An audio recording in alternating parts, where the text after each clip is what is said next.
TEKS 12A, Exponential Function Notation Notes. So today we're going to talk about function notation. We learned about function notation back when we talked about linear equations in the beginning of the year.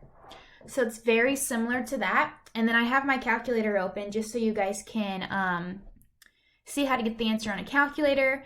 It doesn't have to be a fancy one like this. It can be any type of calculator you might have at home, or you could even Google a calculator and use that. Okay. So here are some examples. So we have f of x is equal to 1/3 6 to the x power.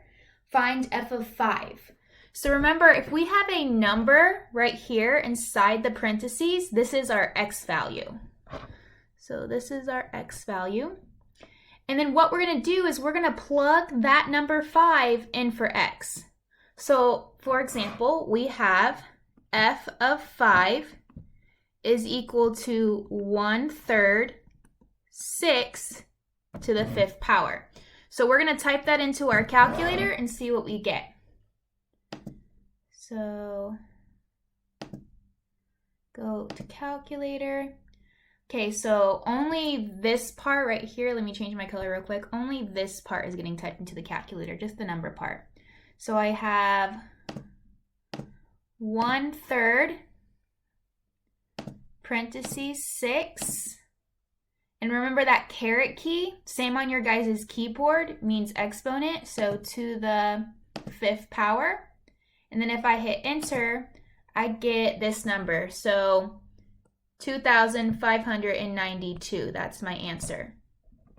So that's all we're doing is we're plugging in the number inside the parentheses in for x. Okay, so let's do the same thing for the second example. So we're going to take this 6 and we're going to plug it in for x.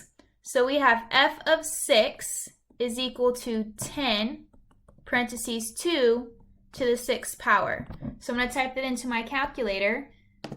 10 parentheses 2, and use that caret key as an exponent, to the 6th power. And then I get 640. So that's my answer. Okay, same thing when we have fractions. We're still going to plug that fraction in for x, which is our exponent. So I have f of 1/2 is equal to 5 parentheses 1/9 to the power of 1/2. So let's see what we get on our calculator. So I'm typing 5 parentheses 1/9 close parentheses, caret key 1/2. So 1/2. And I get 5/3. So this is going to give me 5/3. And that's my answer. Okay, let's look at the last example. So this is f of 7. So I have f of 7 is equal to 6 5/4 to the 7th power. Let's see what we get. Sorry, I'm writing a little cricket. So 6 parentheses 5 divided by 4, close parentheses, raised to the 7th power, and we get this. So it's a large fraction, and that's okay, because I was just making these numbers up, so they're going to look a little crazy. So 234,375 over 8192. That's my answer. So that's all we're doing is plugging in the number inside the parentheses in for x.